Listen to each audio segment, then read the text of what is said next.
Hello students. अब आज हम लोग देखेंगे डी ब्रॉय हाइपोथेसिस। देखिए क्या है डी ब्रॉय। जैसे इसको आप लोग पढ़ते हैं डी ब्रॉगली, साइंटिस्ट का नाम है, लेकिन इसका करेक्ट जो प्रोनाउंसिएशन है, करेक्ट प्रोनाउंसिएशन इसका डी ब्रॉय है, BROY, डी ब्रॉय। ठीक है, तो डी ब्रॉय हाइपोथेसिस, जैसे उस समय 1924 में ये कुछ कल्पना किया। हाइपोथेसिस का मतलब कुछ इमेजिनेशन किया। अब बाद में एक्सपेरिमेंटली इसका इमेजिनेशन सही प्रूव हो गया।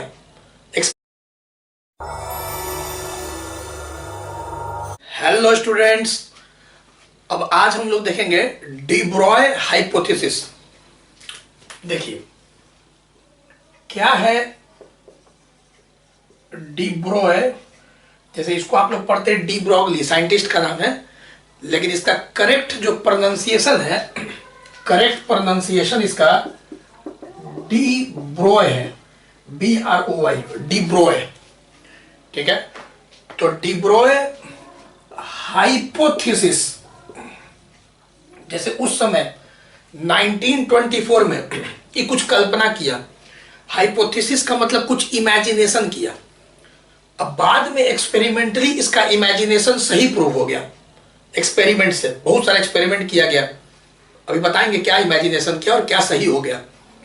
और इसको फिर नोबेल प्राइज मिला डी ब्रॉय को 1929 में, वेव नेचर ऑफ इलेक्ट्रॉन के लिए। वेव नेचर ऑफ इलेक्ट्रॉन के लिए नोबेल प्राइज मिला डी ब्रॉय को। तो देखिए चैप्टर का नाम था, क्या नाम है चैप्टर का जो हम लोग पढ़ रहे हैं अभी? Dual nature of radiation and matter. Dual nature माने दो nature, particle nature, wave nature. तो रेडिएशन के पास दो नेचर है, पार्टिकल नेचर भी है, वेव नेचर भी है। तो डी ब्रॉय बोला ना कि मटेरियल, छोटा छोटा इलेक्ट्रॉन प्रोटॉन जो कि पार्टिकल है। अगर हम पूछे इलेक्ट्रॉन क्या है तो तुम बोलोगे पार्टिकल है, प्रोटॉन क्या है तो पार्टिकल है। इस सब के पास भी वेव नेचर होता है, ये पहले ही कल्पना किया था, तो इसीलिए नाम है हाइपोथेसिस। तो de Broglie hypothesis of matter wave, मतलब कि पार्टिकल का वेव, मैटर वेव। आइए पहले इसको पढ़ाते हैं फिर समझेंगे। D Broglie hypothesis of matter wave में सबसे पहले मैटर वेव क्या है? तो the wave associated with material particle, material particle is called matter wave. मतलब इलेक्ट्रॉन, प्रोटॉन, छोटा छोटा पार्टिकल, हम लोग भी ले सकते हो, हम लोग का एग्जांपल हम लोग में बहुत कम दिखेगा। तो इलेक्ट्रॉन, प्रोटॉन ये सब से रिलेटेड होता है, तो उनसे रिलेटेड जो वेव होगा उसको बोलते हैं matter wave. The wave associated with material particle is called matter wave. अब आगे ये आ सकता है एग्जाम में, ध्यान दीजिएगा जो भी लिख रहे हैं। अब ध्यान दो, अकॉर्डिंग टू आइंस्टाइन। अब आइंस्टाइन क्या बोला? The energy of one photon, the energy of one photon is E बराबर mc स्क्वायर, जहां पे m क्या है? काइनेटिक मास या मूविंग मास ऑफ फोटोन। तो आइंस्टाइन बोला कि एक फोटोन का भाई एनर्जी होगा mc स्क्वायर, जहां m है moving mass of photon, c है उसका स्पीड। और यही चीज अगर हम पूछे अकॉर्डिंग टू प्लैंक। अब मैक्स प्लैंक क्या बोला?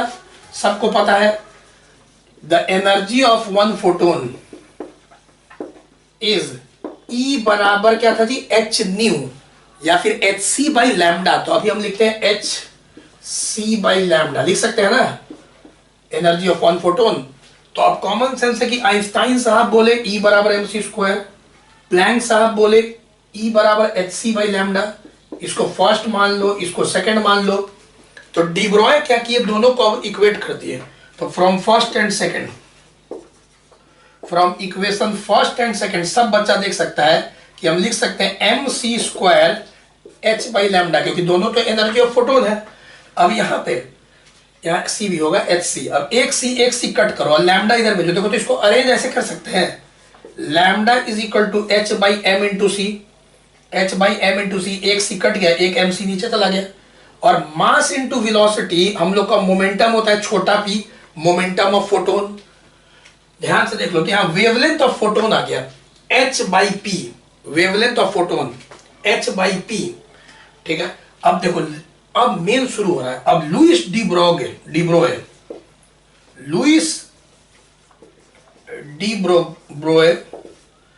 क्या बोले, ये प्रपोज्ड ये दुनिया के सामने अपना बात रखे, अपना प्रपोजल रखे, प्रपोज किए, तुक्का लगाएं, प्रपोज्ड। ठीक है, POSED है। तो डी ब्रोए प्रपोज किए दुनिया के सामने कि अगर भगवान ने लाइट जो कि एक्चुअली वेव है उसको पार्टिकल नेचर दिया। कैसे प्रूव हुआ जी?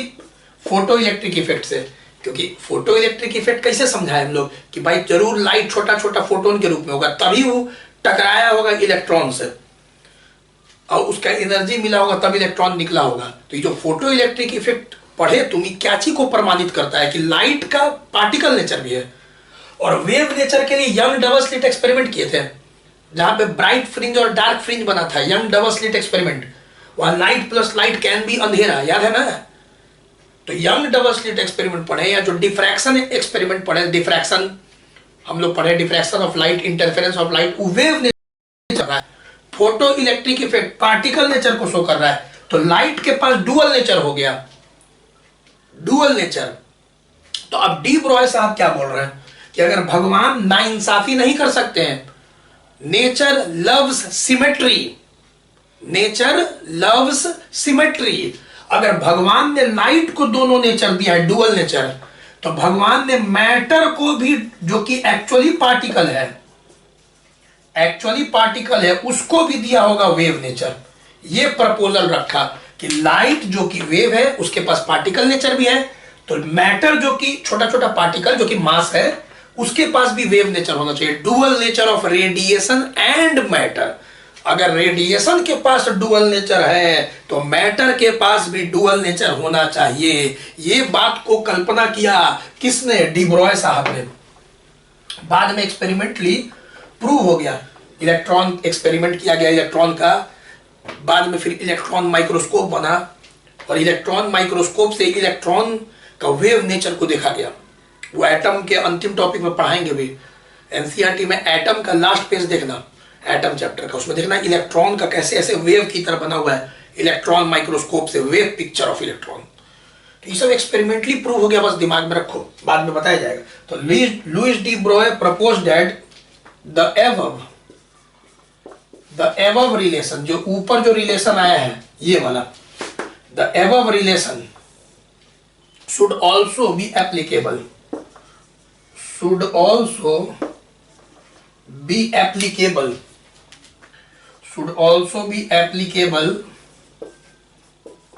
to material particle. Hence, for a particle of mass m, तो एक पार्टिकल जिसका मास m है, hence for a particle of mass m and moving with speed v, its de Broglie, अपने ही नाम पे वो दे दिया, इट्स डी ब्रोए वेवलेंथ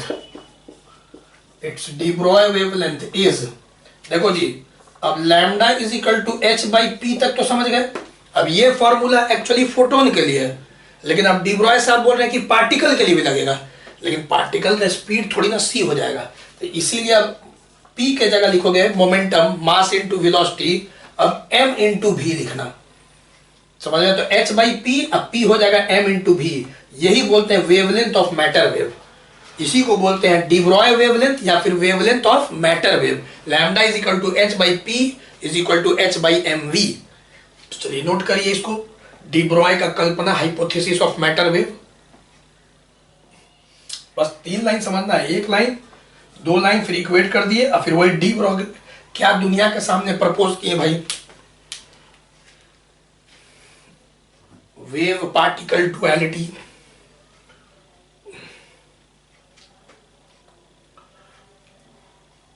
चलिए अब इसी पे डिस्कशन होगा। हो गया सबका बच्चा का। देखिए अब इसी पे कैसे प्रॉब्लम आता है डी ब्रॉय वेवलेंथ पे, बहुत इंपॉर्टेंट है डी ब्रॉय वेवलेंथ।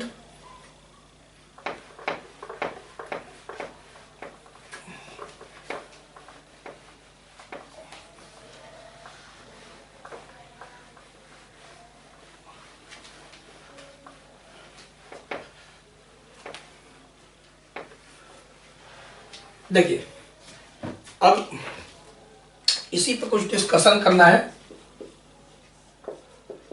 डिस्कशन, जिससे फिर प्रॉब्लम्स बनेगा। डिस्कशन में पहला बात, पहले तो ये आप बात समझ गए कि भाई डी ब्रॉय जो वेवलेंथ है मैटर वेव का, पार्टिकल का de Broglie wavelength lambda is equal to h by p, p है मोमेंटम, इसी को लिख सकते हैं एच बाई बोलो क्या एम भी, ठीक है। De Broglie wavelength of matter wave या de Broglie wavelength of particle, मेरे साथ बोलते रहिए। एक बात बताओ, तुम लोग इसी को लिखेंगे इन टर्म्स ऑफ काइनेटिक एनर्जी। अब देखो तो तुम लोग को याद है इन टर्म्स ऑफ काइनेटिक एनर्जी, जब 11th में न्यूटन फर्स्ट लॉ पढ़ाए थे उसी के बाद बताए थे मोमेंटम और काइनेटिक एनर्जी में रिलेशन। पर फिर से बता देते, कोई बच्चा को नहीं पढ़ा हो तो काइनेटिक एनर्जी क्या होता है, half m v square. Kinetic energy capital के लिख लेना। अब 2 को छोड़ दो, हाफ को छोड़ो, पहले अपने से 1 एम अगर हम नीचे लगा दें तो 1 एम ऊपर भी लगाएंगे तो ये ऐसे हो जाएगा। देखो तो इसी चीज को ऐसे लिख सकते हैं कि नहीं। अब बताओ मास इनटू वेलोसिटी मोमेंटम होता है, 2m इधर फेंक दो तो 2mk बराबर p स्क्वायर लिख सकते हैं। इंपॉर्टेंट बात है relation between momentum and kinetic energy, और वहीं से हम लोग का लीनियर मोमेंटम p बराबर अंडर रूट 2mk आ जाएगा। तो 11th क्लास का चीज है, न्यूटन लॉ में बता चुके हैं, फिर से बता दिए। जो बच्चा नहीं जानता होगा एक बार देख लो भाई कैसे ये काइनेटिक एनर्जी था, फिर mm लगाए, फिर m भी को हम लोग p लिख दिए मोमेंटम, तो मोमेंटम बराबर अंडर रूट 2mk। तो in terms of kinetic energy अब यहां से देखो लैम्डा, अब h बाई पी और p के जगह पे अब हम लोग रख देंगे under root 2mk, under root 2mk, के है काइनेटिक एनर्जी। तो यहीं पे चलो आगे बढ़ते हैं, ऐसे भी डिस्कशन है। यहाँ पे एक और फॉर्मूला आ गया h by under root 2mk kinetic energy के टर्म्स में डी ब्रॉय वेवलेंथ। दूसरा है वोल्टेज के टर्म्स में, in terms of accelerating voltage या पोटेंशियल डिफरेंस भी। अब भी थोड़ा ऐसे लिखना मेरी तरह, क्योंकि स्पीड वाला भी आ जाता है ना, तो वोल्टेज वाला भी थोड़ा ऐसे लिखना कॉपी में, स्पीड वाला भी से मैच कर जाता है फिर। चलो अब एक बात बताओ, सबको फिर से पता है भाई कि वर्क 12th में वर्क का formula test charge into potential difference, test charge into potential difference. अरे पढ़े थे ना, V is equal to W by Q, तो 10th में भी पढ़े थे, V is equal to W by Q electric potential, ठीक है। तो V is equal to W by Q, तो W बराबर Q इंटू V रोज बोलते हैं। तो वर्क बराबर यहाँ पे चार्ज इनटू पोटेंशियल डिफरेंस, और जो वर्क हुआ है वो काइनेटिक एनर्जी के बराबर हो जाता है। तो काइनेटिक एनर्जी बराबर Q इंटू V, तो हम लिख सकते हैं K बराबर Q into V kinetic energy को।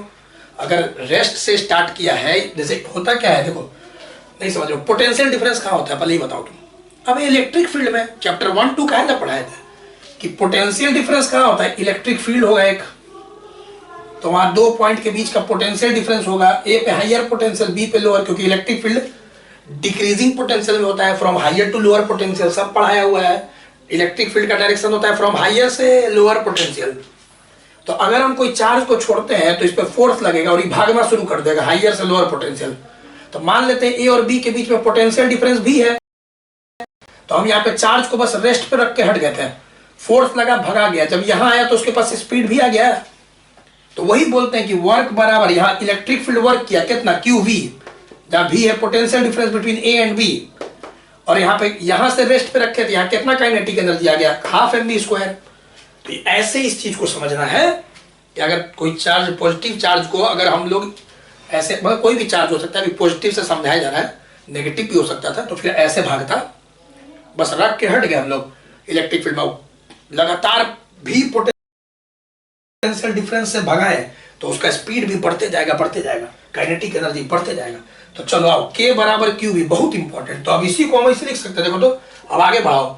अब लैम्डा बराबर तुम जानते हो h by under root 2mk, और K बराबर सब बच्चा समझ गया, पोटेंशियल डिफरेंस से एक्सेलरेट कराया जाए तो K के जगह QV, V is the accelerating voltage. V क्या है? Accelerating voltage. बोलो बोलो, V क्या है? Accelerating voltage. M क्या है? मास ऑफ जो पार्टिकल जिसका बात हो रहा है। Q क्या है? चार्ज ऑफ द पार्टिकल, सबका मैग्नीट्यूड। समझ में आ रहा होगा। तो लैम्डा हम लोग का आ जाएगा। तो फिर एक आगे हम लोग का फॉर्मूला, इसी में अगर आगे बढ़ा दे तो K के जगह, ये तो समझ गया ना। देख लो, अगर बनाना है तो इसको जल्दी से नोट कर लो, नोट करो पहले वीडियो पॉज करके। चलो, तो यहां से तुम क्या सीख गए भाई?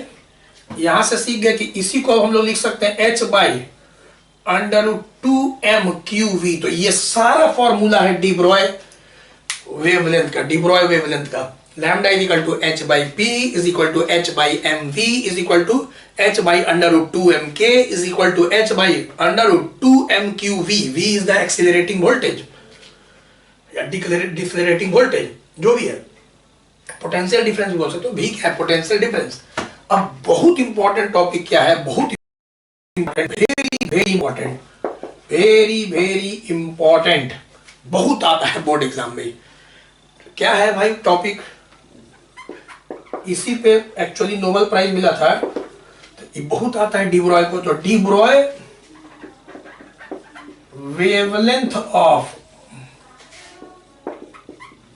एक्सीलरेटिंग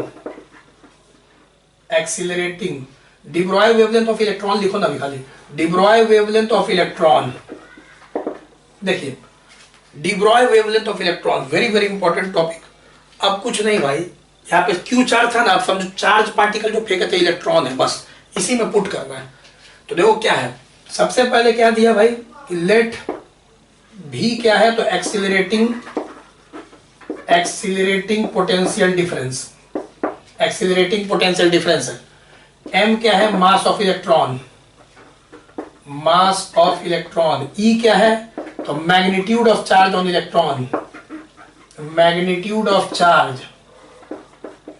इलेक्ट्रॉन, और सब बच्चा समझ गया। सपोज एन इलेक्ट्रॉन इज, ठीक है ना, an electron is moved through a potential difference V। Suppose an electron is moved, ये जानते हो, ये बात थोड़ा सा हम तुम लोग को बता चुके थे चैप्टर 4 में। सवाल जो बताए थे सेकंड या थर्ड वीडियो में, उस समय भी बताए थे कि भी पोटेंशियल डिफरेंस से चार्ज को फेंकते हैं तो कैसे सवाल बनता है। तो ये बात हम चैप्टर 4 में भी सेकंड या थर्ड वीडियो में किए हैं। चैप्टर 4 मैग्नेटिज्म वाला में, मूविंग चार्ज एंड मैग्नेटिज्म में। तो ये बात चैप्टर 4 में भी किया हुआ है एक बार तुम्हारे साथ। तो suppose an electron is moved through a potential difference V, जो कि एक्सीलरेटिंग वोल्टेज है, ठीक। तो अब द डी ब्रॉय वेवलेंथ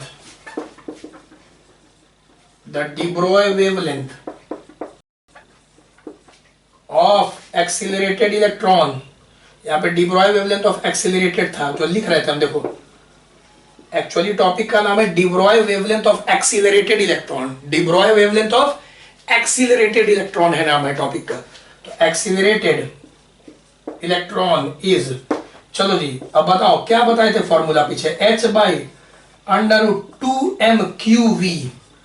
अब h बाई, अब यहाँ पे कॉमन सेंस है, देख लो एकदम अच्छा से, ये तो हम बता दिए तुमको कैसे हुआ, ये बताए ना। Lambda is equal to h by under root 2mqv। नहीं तो एग्जामिनर को मान लो दिखाना है, 2 मार्क्स में आता है तो पूरा कर देते, रुक जाओ। मान लो एग्जामिनर को शो करना पड़ेगा तो पूरा रुक जाओ बना देते हैं, नहीं तो नंबर काट उठ दिया एग्जामिनर तब कि शॉर्टकट में जा रहे हो बच्चे। तो यही चीज को एक बार दिखा देते हैं एग्जामिनर को कि भाई हम लोग जान रहे हैं कि वर्क होता है test charge into potential difference, और वर्क ही होता है आपका काइनेटिक एनर्जी। समझ में आ रहा होगा, वर्क ही होता है आपका काइनेटिक एनर्जी। तो चलिए काइनेटिक एनर्जी क्या होता है, तो हाफ mv² बराबर ev। याद है ना, यही चीज कर रहे हैं, बस थोड़ा सा नौटंकी करना पड़ता है एग्जाम में, और लिख दोगे अच्छा से। अब 2 इधर भेजो और m से मल्टीप्लाई करो तो 2mev, भी है वोल्टेज, इसको एम वी का होल स्क्वायर तुमको दिख रहा है। यहाँ पे मास इंटू वेलोसिटी क्या होता है, मोमेंटम पी, तो पी बराबर अंडर रूट 2 MEV। सोचो वही चीज दोबारा की है खाली इलेक्ट्रॉन के लिए। तो थोड़ा एग्जामिनर को दिखा दिए कि हम लोग किए भाई ऐसा। चलो क्योंकि ई टॉपिक आता है तो फेयर कर दिए। चलो इधर ई तो तुम लोग नोट कर लिया ना। अब क्या करेंगे बताओ, lambda is equal to h by p, p का वैल्यू रख देंगे, लैम्डा निकल जाएगा, de Broglie wavelength of accelerated electron.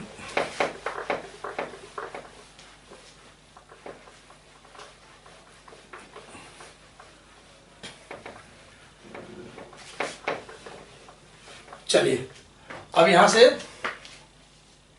Suppose an electron move through a potential difference V, अब यहां से therefore the de Broglie wavelength of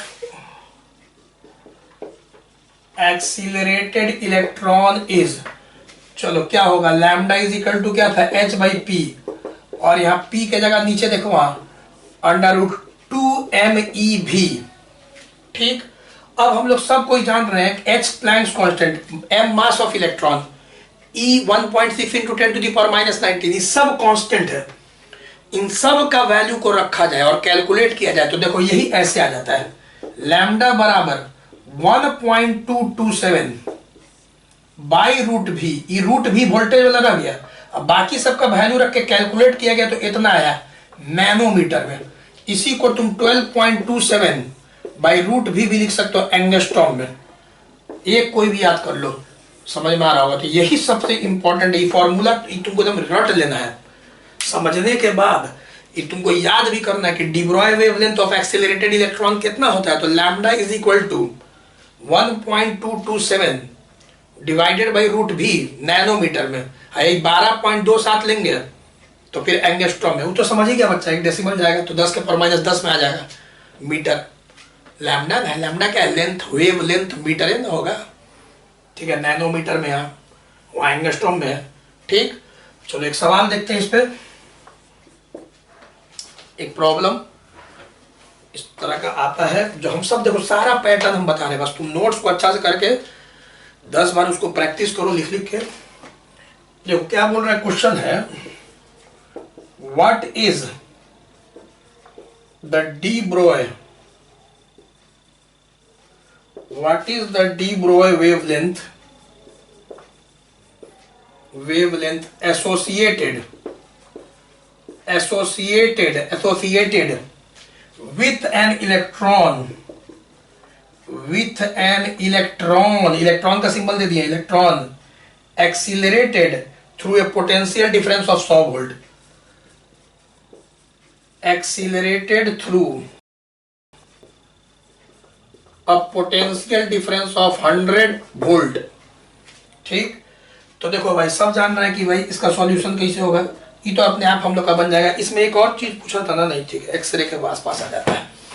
तो चलो यहाँ पे वेवलेंथ कितना है भाई, हम लोग को याद है, अगर मान लो नैनोमीटर बनाए तो 1.227 बाई रूट भी नैनोमीटर, तो 1.227, अब रूट भी है 100, कितना आसान हो गया। अब 100 का रूट निकल जाएगा 10, और 10 ऊपर आएगा, देखो 100 का रूट निकल जाएगा 10, तो यहाँ पे ऐसा आ जाएगा ना 1.227 बाई 10, जिसको तुम लिख सकते हो 0.12, 0. देख लो 0.12, और फिर राउंड कर दोगे तो 3 लिख सकते हो। कैसे, 27 है, अगर 7 को राउंड करें तो 7 5 से ज्यादा है, तो 11 में पढ़ाए थे हम शुरू में बेसिक फिजिक्स में, राउंडिंग ऑफ, 5 से बड़ा संख्या को राउंड ऑफ करते हैं तो उसके पहले एक ऐड हो जाता है। तो ऐसे आंसर दिया 0.123 नैनोमीटर, 0.123 नैनोमीटर, ये वेवलेंथ ऑफ एक्सरे के बराबर आता है। यहाँ पे 0.1 नैनोमीटर जो है एक्सरे का वेवलेंथ के बराबर आता है। ठीक है, तो ये देख लो, यही एक सवाल है। इस तरह से कभी भी तुमको वोल्टेज दिया रहेगा भी, तो तुमको अगर ये फॉर्मूला याद है तो तुम वेवलेंथ बता दोगे। ये बोर्ड एग्जाम में आया हुआ सवाल है, ये बोर्ड इस तरह का सवाल आता है बोर्ड एग्जाम में। ठीक है, तो नोट करिए जल्दी पहले इसको। चलो वीडियो पॉज करो, इसको नोट करो जल्दी।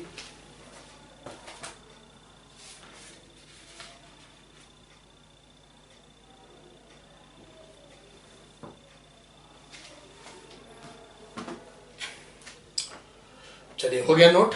अब एक क्वेश्चन देखते हैं, इसी पे एक ऑब्जेक्टिव क्वेश्चन आता है तुरंत, मतलब ऑब्जेक्टिव मतलब क्या, 1 मार्क्स का, इंपॉर्टेंट है।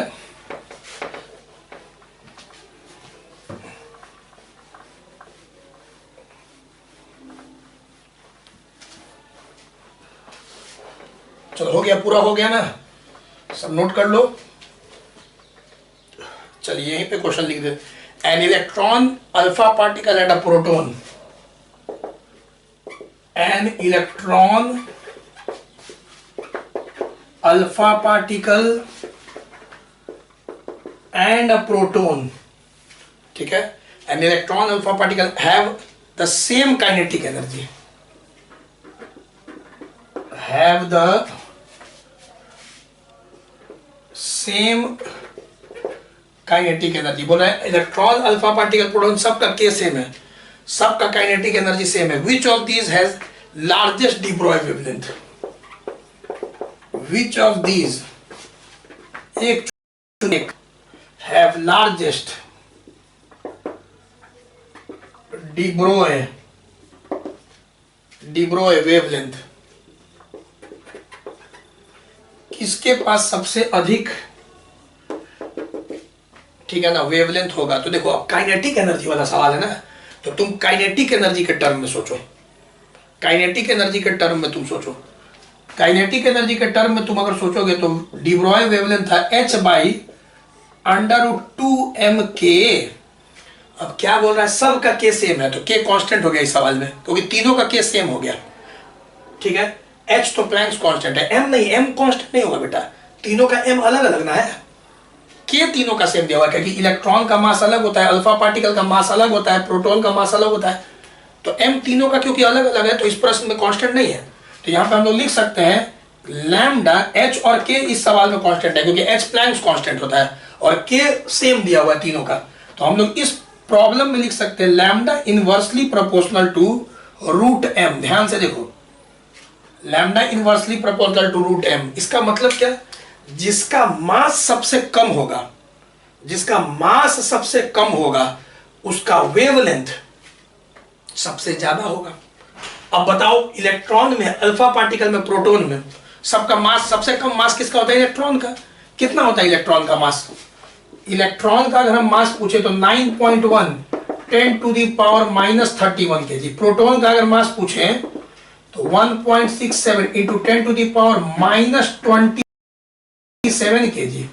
और अल्फा पार्टिकल का मास होता है 4 गुना मास ऑफ प्रोटॉन, मतलब कि 10⁻⁻27 आएगा, 4 times the mass of proton होता है अल्फा पार्टिकल का। तो मास तो तुमको सबसे छोटा -31 मतलब इलेक्ट्रॉन का है, तो जिसका सबसे छोटा मास होगा उसका वेवलेंथ सबसे ज्यादा होगा।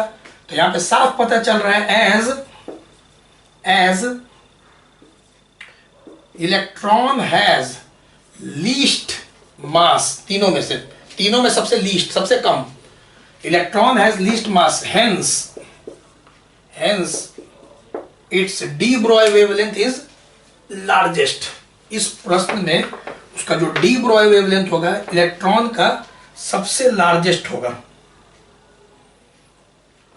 De Broglie wavelength is largest.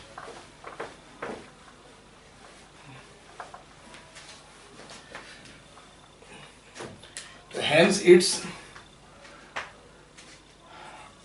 de Broglie wavelength is largest। Simple 1 marks का सवाल है, बहुत बार आता है क्वेश्चन, ठीक है। तो बहुत इजी था। कैसे, एक बार देखो बोर्ड एग्जाम में याद आ रहा है, एक क्वेश्चन और पूछा था, क्वेश्चन पूछा था कि ग्राफ बनाइए डी ब्रॉय वेवलेंथ में और 1/√v में। देखो, draw graph between lambda and 1/√v, सुनते रहना, वेयर लैम्डा दे दिया था, बोर्ड में आया हुआ, बोर्ड एग्जाम में आया हुआ सवाल है, बहुत बच्चा छोड़ देगा इस सवाल को, जबकि बहुत सिंपल क्वेश्चन है कि ग्राफ बताइए, draw graph between lambda and 1/√v, where lambda क्या है तो de Broglie wavelength, de Broglie wavelength, ठीक है। और रूट भी क्या है, तो accelerating voltage, accelerating potential difference या वोल्टेज जो भी लिखो, मतलब पीडी, एक्सीलरेटिंग वोल्टेज है, ठीक। और एक चीज और पूछा था, और बताइए, right the slope of the graph, right the slope of the graph, उस ग्राफ का स्लोप भी बताइए, उस ग्राफ का स्लोप भी बताइए। तो देखो भाई, सबसे पहले इस क्वेश्चन को जब तुम सुनते हो, पहले इसको नोट करो, तो इसको हम रब करेंगे, इसको वीडियो पॉज करके इसको नोट करो पहले, फिर इस पे हम लोग चर्चा करते हैं। देखो चर्चा क्या करना है कि जब काइनेटिक एनर्जी का सवाल आया, डी ब्रॉय वेवलेंथ और काइनेटिक एनर्जी, तो हम लोग ऐसे सोचे lambda is equal to h by under root 2mk। अब वोल्टेज वाला सवाल आ गया, तो वोल्टेज वाला में डिस्कशन में बताए थे ना, कैसे, क्या बोले थे, क्या याद किया, लैम्डा बराबर h बाई एम पी, फिर h बाई एम भी, फिर h by under root 2mk, अब फिर बोले h by under root 2mqv। तो यहाँ पे अब लास्ट वाला फॉर्मूला नहीं यूज होगा, क्योंकि वोल्टेज वाला सवाल है। अंडर रूट 2mqv, कोई चार्ज और पोटेंशियल डिफरेंस। तो देखो, तो यहां पे क्या देख रहे हो भाई, क्वेश्चन समझ गए, अब इसका आंसर देखो। सबसे पहले हम लोग विचार करेंगे कि भाई डी ब्रॉय वेवलेंथ और एक्सीलरेटिंग वोल्टेज के बीच का रिलेशन क्या है बोर्ड एग्जाम में। तो भाई उसके बीच का रिलेशन याद होना चाहिए, लैम्डा बराबर h by under root 2mqv। ध्यान देना, बोर्ड पैटर्न, बोर्ड पैटर्न हम ही से सीखोगे, ठीक है ना, कि बोर्ड पैटर्न क्या है, किस पैटर्न पे सवाल आता है वही सिखाया जाता है, कैसा पैटर्न है भाई तुम लोग के बोर्ड एग्जाम का। तो lambda is equal to h by under root 2mqv, board exam में आया हुआ है क्वेश्चन। अब ध्यान से तुम देखोगे इस क्वेश्चन में, तो इसी को हम ऐसे भी लिख सकते हैं, लैम्डा h को अलग, अंडर रूट 2mq अलग, और इंटू इसको रूट भी को अलग कर दिए। तो यहां पे अगर ई कांस्टेंट है बाबू, अगर एक कोई चार्ज पार्टिकल का बात हो रहा है, तो उसका एक चार्ज पार्टिकल का बात हो रहा है, तो उसका mass constant, charge constant, h Planck's constant, तो यहां पे समझ लो। तो यहां पे हम लोग लिख सकते हैं lambda, lambda directly proportional to 1 by root v. अब ध्यान से सोचो, ग्राफ जो है बेटा यहां पे वेवलेंथ में और 1 बाई रूट भी में बनाने के लिए बोल रहा है, रूट भी में नहीं, 1 बाई रूट भी। जैसे तुम्हें एक बात बताऊं हमको, x इनवर्सली प्रोपोर्शनल टू, चलो y inversely proportional to x है, y inversely proportional to x है, तो हम लिख सकते हैं y बराबर कांस्टेंट कोई k भाई x। अब अगर हम तुमको बोले कि y और x में ग्राफ बनाओ, और अगर हम तुमको बोले y और 1 बाई x में ग्राफ बनाओ, दोनों अलग अलग ग्राफ होगा। अगर y और x में ग्राफ बनाना है तो बहुत बार सिखाया है, ये इनवर्सली प्रोपोर्शनल है। इनवर्सली प्रोपोर्शनल में ऐसे ग्राफ बनता है, रेक्टेंगुलर हाइपरबोला। 11th में देखो काइनेमैटिक्स से मैं बताए थे सब ग्राफ, 11th क्लास में काइनेमैटिक्स जब पढ़ाए थे, मोशन इन स्ट्रेट लाइन, तभी सारा चर्चा कर दिए थे। तुम 11th का काइनेमैटिक्स का कॉपी खोलो, मोशन इन वन डायमेंशन, एकदम शुरू में, कि इनवर्सली प्रोपोर्शनल का ग्राफ कैसे बनता है। अब यही डायरेक्टली, अब यहाँ पे बोल रहा है y और 1 बाई x में ग्राफ, ये y और x में बन गया। अब यहाँ पे बोल रहा है y और 1 बाई x में, तो y directly proportional to 1 by x, इसका जब ग्राफ 1 बाई, तो ऐसे बनेगा स्ट्रेट लाइन। तो y और x में ग्राफ ऐसे, y और 1 बाई x में ग्राफ तो सीधा, क्योंकि स्ट्रेट लाइन हो जाएगा ना, 1 बाई x में बनाना है, y directly proportional to 1 by x। यही बच्चा गलती करता है। तो फिर सोचो, यहाँ पे लैम्डा में रूट भी में नहीं बनाना है, lambda directly proportional to 1 by root v, तो यार ग्राफ आपका स्ट्रेट लाइन होगा दोस्त, ये आंसर है, बस हो गया खत्म। अब कोई बच्चा बोला स्लोप भी निकालना है सर, तो चलो ठीक है, स्लोप का मतलब क्या होता है, टैन थीटा। टैन थीटा होता है परपेंडिकुलर बाई बेस, स्लोप माने टैन थीटा। टैन थीटा ये समझ गया ना, ये सब बात बताया हुआ है 11th क्लास में। चलिए अब स्लोप, एक चीज और निकालना है, स्लोप भी बोल रहा है कि लिखिए, ग्राफ बना दिए। अब स्लोप का मतलब होता है टैन थीटा, और टैन थीटा होता है परपेंडिकुलर बाई बेस, तो परपेंडिकुलर है लैम्डा और बेस है तुम्हारा 1 बाई रूट भी। देख लो, lambda divided whole divided by 1/√b, perpendicular by base. ठीक है, तो यहाँ पे अगर तुम ध्यान से देखोगे तो ये हो गया लैम्डा, ये ऊपर आएगा तो रूट भी, तो लैम्डा रूट भी, तो ई अगर रूट भी इधर लेंगे तो लैम्डा रूट भी बचेगा इधर क्या, h बाई √2m³। कितना बचा, डायरेक्ट देख के बता सकता था कि यही स्लोप होगा। तो यही आपका जो है स्लोप आ गया h बाई, ठीक है, h बाई √2m³। समझ में आ रहा होगा। तो यही आपका स्लोप आ गया tan theta perpendicular by base. Lambda ऊपर चला गया तो इसको इधर कर दो, तो ये जो बच गया इसके बराबर होगा, लैम्डा इंटू रूट भी के बराबर होगा ये। तो यही स्लोप आ गया इस प्रश्न में। क्वेश्चन थोड़ा सा और भी होगा, दिया होगा कि पार्टिकल का मास m है, चार्ज q है। हम शॉर्ट में, हमको याद था थोड़ा, हम लिख दिए क्वेश्चन कि लैम्डा और 1/√b में ग्राफ बनाना था और स्लोप बताना था। तो याददाश्त से अपना क्वेश्चन देखे थे तो बता दिए ऐसा कुछ क्वेश्चन होगा। क्वेश्चन थोड़ा सा और भी होगा कि मास है पार्टिकल का m, चार्ज q है, ठीक है ना, वो सब भी दिया होगा। तो ये हो गया तुम्हारा कॉन्सेप्ट क्लियर। तो देखो dual nature of radiation and matter बहुत अच्छा से तुमको खत्म कर दिया गया है, सारा पैटर्न को बता दिया गया है। ठीक है, सारा पैटर्न। अभी तुम क्या करो कि पहले आराम से इस पे लगातार अच्छा से कॉपी को फिनिशिंग करो, पूरा तैयारी करो लिख लिख के, क्योंकि फिर जनवरी में मेरा जो टेस्ट सीरीज होगा, तो जनवरी में जब टेस्ट सीरीज होगा तो देखेंगे कैसे पार्ट बाय पार्ट लेते हैं, उसका तुम लोग को टाइमिंग मिलेगा, रूटीन मिलेगा जनवरी का। अब जनवरी में जो टेस्ट सीरीज होगा उसमें आराम से सबका टेस्ट देना, तो फिर और टेस्ट दोगे, रिवीजन करवाएंगे उसी में, टेस्ट में जो जो क्वेश्चन आएगा उसको, तो फिर पता चलेगा अच्छा से। ठीक है, तो पर तैयारी करते रहिए, ऑल द बेस्ट। फिर मिलते हैं। अब नेक्स्ट चैप्टर हम लोग का बचा हुआ है एटम, जो कि छोटा सा चैप्टर है, उसमें रदरफोर्ड का है, ठीक है, बोर्स थ्योरी है, और उसके बाद हाइड्रोजन स्पेक्ट्रम है। हाइड्रोजन स्पेक्ट्रम सुने होंगे, Lyman, Balmer, Paschen, Brackett, Pfund, Humphreys. अगर 11th में केमिस्ट्री पढ़े हो एटॉमिक स्ट्रक्चर, तो वही एटॉमिक स्ट्रक्चर वाला छोटा सा चैप्टर है, एटॉमिक स्ट्रक्चर वाला एटम। तो अब बच गया एटम, न्यूक्लियस, सेमीकंडक्टर, छोटा छोटा चैप्टर है। ठीक है, नोट करिए।